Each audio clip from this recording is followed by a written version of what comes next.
ছেলে আপনার যে মেয়েটাকে তার বাড়িতে নিয়ে যাবে, ছেলেটা আপনার মেয়েকে পর্দায় রাখতে পারবে কিনা। যারা আমাদের বক্তব্য শুনে অনলাইনে অনেক বোনেরা ফোন দিয়ে কান্নাকাটি পর্যন্ত করে যে আমার স্বামী বাড়িতে পর্দা করতে দেয় না, শ্বশুর শাশুড়ি বাড়িতে পর্দা করতে দেয় না, দিন ধর্ম বোঝার পরে তারা মাহারাম নন মাহারাম এটা মেনটেন করতে দেয় না, তারা পর্দা করতে না পেরে কান্নাকাটি পর্যন্ত করে।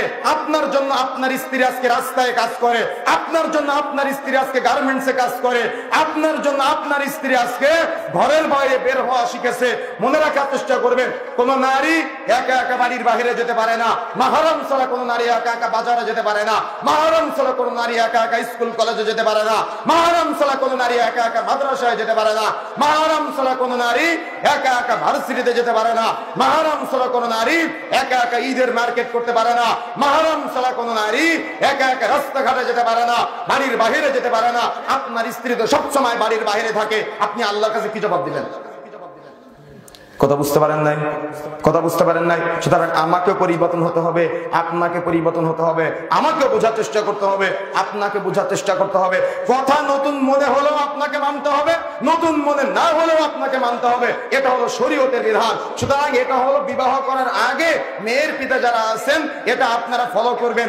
আপনার মেয়েটাকে যে ছেলের সাথে বিবাহ দিবেন ওই বাড়িতে সে 100% পর্দা করতে পারবে কিনা, তার মাহরাম নন মাহরামের বিষয়টা 100% ঠিক আছে কিনা, যদি আপনি এটা খেয়াল না করেন, মনে রাখার চেষ্টা করবেন ছেলেটা হয়তো একটা হারাম ইনকামের সাথে সম্পৃক্ত, সে হয়তো হাজার হাজার টাকা ইনকাম করে মাসে, আপনি এটার পিছনে ছুটে হারামের ডিব্বায় আপনার মেয়েটাকে ছেড়ে দিলেন। মনে রাখার চেষ্টা করবেন ইবাদত কবুলের মৌলিক পূর্ব শর্ত হলো দুইটা, এক রাসূলের পদ্ধতিতে হতে হবে, দুই হালাল উপার্জন করতে হবে।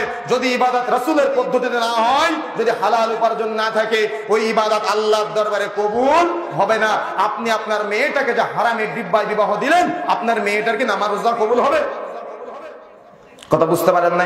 এখানে অনেকগুলো বিষয় আছে, আপনারা তো অনেক কিছু দেখেন, অনেক চিন্তা ভাবনা আপনাদের, কিন্তু দিনকে মূল্যায়ন করলে আপনারা কখনো ঠকবেন না। যে ছেলেটা তার রাসূলকে ভালোবাসতে পারে সেই ছেলেটা আপনার মেয়েকে ভালোবাসবে। কেন জানেন? রাসূলুল্লাহ সাল্লাল্লাহু আলাইহি ওয়াসাল্লাম বলেছেন আদ-দুনিয়া কুল্লুহা মাতা, পুরা দুনিয়াটা হলো সম্পদ, ওয়া খায়রু মাতা'আদ দুনিয়া, তার মধ্যে শ্রেষ্ঠ সম্পদ হলো আল মারআতু সালিহা, সতী এবং সাধবী স্ত্রী। টাকা পয়সা যেমন ব্যাংকে অনেক সুন্দর করে গচ্ছিত করে রাখেন না, যাতে করে চোর চুরি করে নিয়ে যেতে না পারে, সোনা রূপা যেমন গচ্ছিত করে রাখেন চোর যাতে করে চুরি করে নিয়ে যেতে না পারে, এই টাকা পয়সা, এই সোনা রূপা, এই জমি জায়গা, এই বাড়ি গাড়ি, এগুলার চাইতে গোটা পৃথিবী শ্রেষ্ঠ সম্পদ। আল্লাহ রাসূল বলেছেন আর দুনিয়া, গোটা দুনিয়ার মধ্যে আর দুনিয়া কুল্লুহা মাতা, পুরা দুনিয়াটা হলো সম্পদ, ওয়া খায়রু মাতা'আদ দুনিয়া, তার মধ্যে শ্রেষ্ঠ সম্পদ হলো আল মারআতুস সালিহা, সতী এবং সাধবী স্ত্রী। তার মানে আপনার স্ত্রী হলো গোটা পৃথিবীর শ্রেষ্ঠ সম্পদ। আপনি সেই শ্রেষ্ঠ সম্পদের কতটুকু মূল্যায়ন করতে পেরেছেন, কতটুকু হেফাজতে রাখতে পেরেছেন, কতটুকু পর্দায় রাখতে পেরেছেন? যদি আল্লাহ আপনার কাছে জিজ্ঞাসা করে আপনি কি জবাব দিতে পারবেন? কথা কি বোঝা যাচ্ছে? কথা বোঝা যাচ্ছে? সুতরাং যে কথা বলতে চাই, আমাকে আপনাকে বিষয়টা উপলব্ধি করতে হবে, আমাকে আপনাকে বিষয়টা বোঝার চেষ্টা করতে হবে। তার মানে ছেলেটা যেমন আপনার মেয়েটাকে 100% পর্দায় রাখতে পারবে কিনা, ছেলেটা আপনার মেয়েটাকে তার বাড়িতে এই দিনের বিষয়গুলো মানাতে পারবে কিনা, ছেলেটা আপনার মেয়েটাকে হালাল খাদ্য খাওয়াতে পারবে কিনা, ছেলেটা আপনার মেয়েটাকে তার পর্দার বিষয়ে গ্যারান্টি দিতে পারবে কিনা, এটা আপনাকে দেখতে হবে। এটা হলো আপনার নৈতিক দায়িত্ব।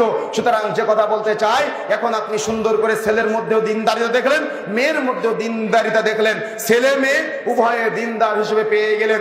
এখন আসুন মোহর নির্ধারণ করার পালা।